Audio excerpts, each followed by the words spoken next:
guys, welcome back to Strong Successful Male. And a big Happy New Year to all you guys around the world. This will be my last video of the year. However, I got a lot already lined up to start tomorrow, so we're going to start the new year right. So for today, I'm going to go over an email I was sent from a subscriber. This is my guy. He's in his late 40s, married, kids, good marriage, all that. And he's writing in to share his story or share his experiences based on his line of work that I think you guys will find very interesting and revealing.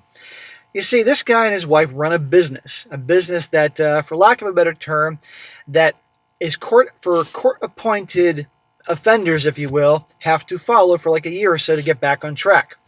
These court-appointed clients usually have issues with domestic issues, if you will. I got to watch what I say here. And they consist of both men and women. And in this guy's line of work, he's dealt with a lot of public agencies, one in particular, the Office of Child Support. And in that, which is the theme of the story, this guy got to see quite in front of him at these meetings and all, just how much it's used and abused for these gals to get everything they can out of guys.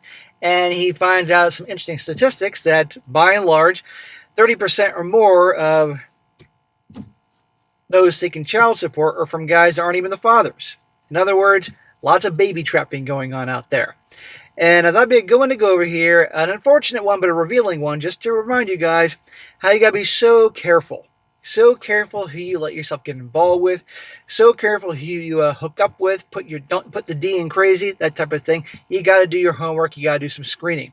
And how just there are so many gals out there, not only cheat, but also rope guys in. So many guys out there that are raising some other dude's baby, and they don't even know it, but the mom sure knows, and amongst many other things, and the problems that go on there. So it's an important one you guys got to hear. It's not nothing crazy and exciting, but just a cold, hard fact of the reality we're in right now. And again, it'd be amazing to me that if all of a sudden DNA tests or paternity tests became mandatory, can you imagine the fallout of that? Holy cow. But anyhow, so it starts off, it says here, hello again, SSM. So first off, thank you for reading my first email about the stuck-up chick that thought she was the shit and ended up hitting the wall and is now old and alone. I showed my wife the video, and she got a good laugh out of it. He shared a story not too long ago I did a video on. So since then, I've been watching your videos because I find them both very super entertaining. The stories that give me the warm fuzzy and I find most satisfying are the stories of those poor guys that find out that their child's not theirs and handled like bosses. I know it's not funny or anything, but I find it satisfying when the ex gets exposed and their lies blow up in their faces. I feel bad for the kids involved. It is not their fault. Well, I've covered so many of those stories across all three channels, and it's unfortunate, but a lot of guys find out that their kid isn't theirs. I mean, it's bad enough to find out that your wife, who you've loved and been good to and all those things, is a big cheater and a liar and all that. But then to find out your own kid who you've raised isn't yours, and people can say, well, it's your kid anyway. Well, no, it's not. You know, I mean, you love them and care for them, and that's not the kid's fault. I mean, that's despicable. And a lot of times, these wives, they knew. Or at least they knew it was a strong possibility. It's terrible. This brings me to the story I want to share with you today. I believe your subscribers will find it entertaining, informative, and it will also validate many of the points you talk about on your channel. Look, what I say may not always be popular or fun, but a lot of what I say is reality. I'm in my late 40s now, married happily to my wife, and we can call her Natalie. Besides being my wife and mother of my children, she's also my business partner. Holy crap, you work with your wife? You guys must have a good thing going if you guys work together and you aren't wringing each other's necks all the time. So good for you. Since 2019, Natalie and I have owned and operated a small business from our home. The pandemic of 2020 forced us and other providers like us to move our services to online platforms such as Teams or Zoom. We are what is called a criminal diversion program. These type of programs are usually court-ordered and clients have no choice but to enroll and complete our program. These programs can last up to 1 year. Well, that's a pretty lucrative business when, let's be honest here, you have so many fuck-ups in our society, and when it's court-ordered, they have to do this program, and obviously somebody's paying for it. You created this program, and there you go. We specialize in the area of domestic issues. I got to watch what I say here, guys, but you get the point. Educational programs for perpetrators or anyone who has been charged in a criminal court, child protective services, or family court. Many of our clients are on a probation or parole. Well, sadly, there's a lot of those out there. We also provide support groups for victims, and we also provide anger management programs as well. The business provides a very nice income and time to spend with the family. Though these programs have come across some very unpleasant individuals, both men and women. That's the thing, dude. You may have a good business and everything like that, and lots of court-ordered customers out there, but yeah, you deal with a lot of freaking scumbags. Or people that are innocent, but they're victims of them, and you have to see the reality. I mean, I think that maybe that makes your marriage, your wife, better, because you both truly appreciate what you have and your family. Now, our male DV perpetrator groups outnumber female perpetrators 10 to 1. Now, based on my experience, I believe the biggest reason for the numbers are so lopsided is because men typically don't call 911. I found that the vast majority of men won't call 911 because they get pushed, get something thrown at them, or get smacked in the face. I'm not downplaying DV because it is a serious matter. I'm not all surprised those numbers do because guys aren't going to call 911 or make a report because they know darn well they're going to be taken seriously or they're going to be laughed at, you know. This story is about something not related to DV or any type of family issues. This has to do with some data I learned about paternity fraud. Yes, paternity fraud. My program is required to provide resources for people, and many public agencies log onto our groups as guests to make presentations about their services. This includes mental health, housing, and employment services. Well, it doesn't surprise me that these agencies work with yours to provide information to people in these situations. One of these agencies was none other than the Office of Child Support from the county where we are located. Needless to say, the groups are gender specific. We have men's groups, women's groups. The men's groups are very vocal and ask tons of questions. They ask questions such as, what can I do to get visitation if I'm on child support? Or, who can I call if my baby mama won't let me see my kids? Some guys ask about how to get genetic testing if they are disputing paternity of the kids. Many men are shocked when they find out that getting off of child support for a child that is not biologically theirs is not automatic. There's a freaking surprise. I'm being sarcastic here. Of course it's not that easy to get off it if they find out it's not their kid. Do you think the state wants to pay? Oh, hell no. It always boils down to it. The men have to pay. And do you think they ever get, and if they find out that the kid isn't theirs, do you think they get their money back from their wife or their baby mama? No. Even if you're not the baby daddy, you may still be on the hook for child support. Yep. That's the worst part. A guy finds out what he finds out. The wife's cheating or girlfriend's cheating, and the kid isn't his, and still, oh, you're still on the hook for this. Even though the tests are there, it's not my kid. How fucking horrible is that? And people wonder, again, why so many men, like many of you, are walking away. Don't want relationships, don't want kids. Who can blame them? It is not a fair system. You want to start having more marriages and more kids because the politicians want us to have more kids so our economic model can continue and their social programs can continue, not to get into politics and everything. We'll start making it truly fair and balanced for the men because it ain't fair. Anyhow. There was also shock to find out that there is no remedy or reimbursement for someone who has paid. There's a whole legal argument about this. For someone who's paid for a child that is not his. Recently, there was a presentation for a group of female perpetrators. He said perpetrators. This group is a terrifying bunch. Yeah, because it's Jessica Central.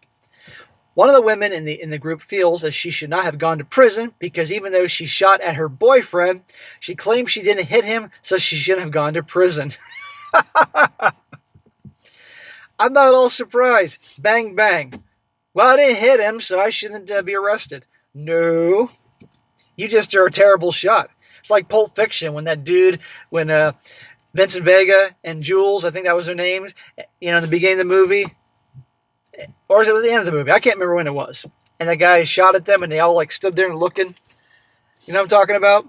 Yeah, he still intended to do it, to off them. Other women also alluded things like, he called the cops like a little bitch. I very rarely hear clients accepting responsibility for their actions, but based on my experiences, that includes hundreds and hundreds of cases. I see that the women are less likely to accept responsibility for their actions than the men.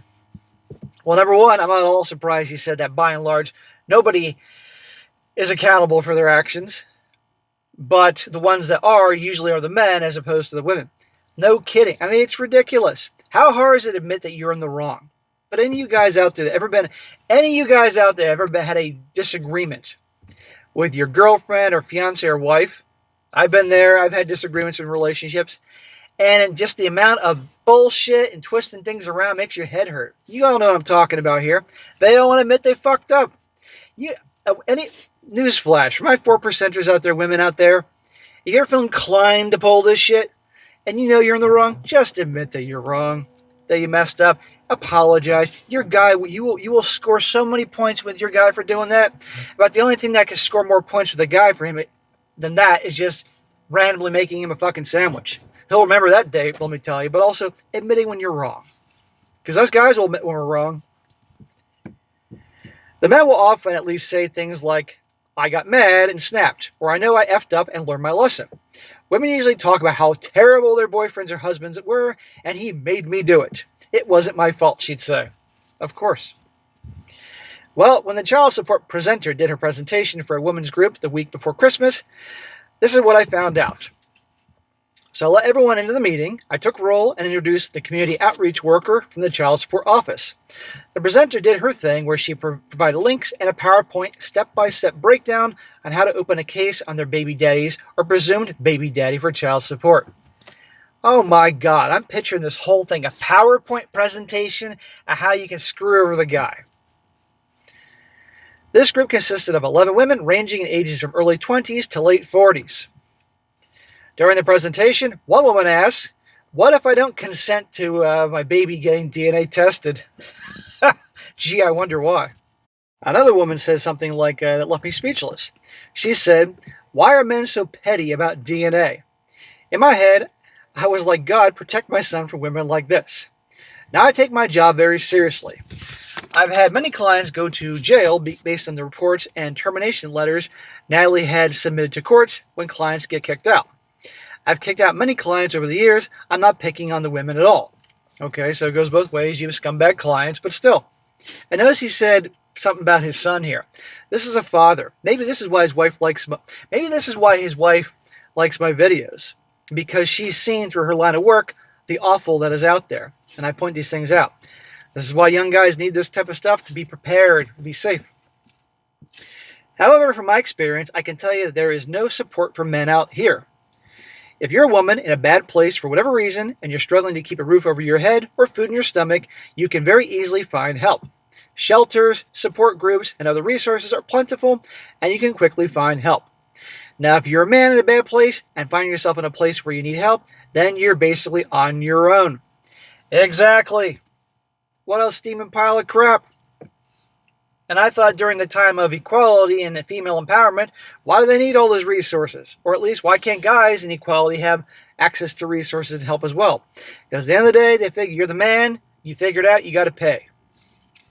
That's bullshit. And I think this is why so many men have found channels like mine out there the last few years, because this is a place that men can find out what's going on, a place for guys to show that men need support, get support, all that. A part of this is societal. The great Chris Rock said it himself. When was the last time you saw a news alert for a missing man? And only women, children, and dogs are loved unconditionally. Men are loved based on what they can provide. If you're a man and in need of mental health or the resources, you're basically on your own. Yes, and Chris Rock was right. You know, it's all about what you can provide, nothing more. Well, as the presenter continued her presentation, I decided to chime in and ask about data relating to genetic testing. I asked the following question. Now listen to this question, and then listen to the response. He says, how often is it that when a presumed father requests genetic testing because they don't believe they are the father because baby mama was a carousel rider? The answer shocked me. I was the only man in the group. The women didn't even flinch. The presenter said a little over 30% of genetic testing requests come back negative. 30%? In other words, 30% of the time, that child isn't his? That baby mama lied who the father was? I'm not at all surprised. This means that at least 3 out of every 10 times a woman tries to open a child support case on a man, and the man gets a DNA test, the man in question is not the father. There you go, gents. So before you think that not my girl never do that to me, 3 out of 10. And that's the bare minimum. Because these are people that specialize in this line of work and have seen the numbers, the statistics. Again, at least 3 out of every 10 times a man has a doubt. His doubts are confirmed. This data blew my mind. Well, I guess because I'm a cynical fuck, that nothing shocks me anymore. And when I find something that shocks me, I'll certainly point it out. When the presenter finished her PowerPoint presentation and it was time for questions, one woman in particular, I'll call her Carousel, because I think it's hilarious when you say it in your videos, asked if there was a way to get more money even if the guy's not the father. Hear that? I'm going to read that again. Carousel, Jessica, said, is there a way to get money even if the guy's not the father? These fucking pit vipers. With a monotone voice, the presenter said no. Carousel then asked, what if my religion does not allow for genetic testing? And what if I already have his name on the birth certificate? There's one religion, huh? The presenter says, if you refuse to comply with genetic testing, you'll be court ordered to do so. If you refuse, you lose your case. If he is not the father after DNA testing, he has up until the age of 2 to get the name off the birth certificate. Hear that, guys? Up to the age of 2.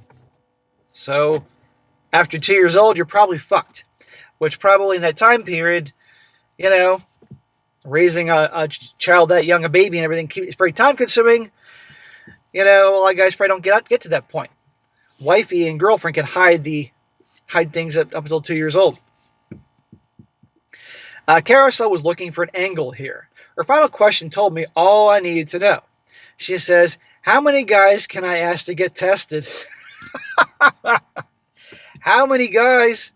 She has a baby and that many guys? I'll leave that to you, SSM. So the presenter logs off her presentation. I'm getting ready to dismiss the women from the meeting. I close the meeting by telling them that statistically, at least 3 of you here may not have their child's biological father in the child's life. Carousel, with her arms crossed and an angry look, says, so, what someone is going to give me my money? He says, men, to close, men, be careful out there. I do this for a living, and I hear stories of women, even years after they divorce or separate, make allegations of DV to get full custody and increase their child support. There's a fucking surprise. Yeah, because remember, how many guys have I done stories with, or many of you guys watching this right now, who've been out on a first date with a gal, or second date, and somehow the topic of her ex comes up. And almost every time, there are words thrown around like, abusive, or anything related to that. It's always negative. Of course, relationships break up and they're not a happy time. But when you start throwing in things like, all sorts of bad shit, it's always amazing that way.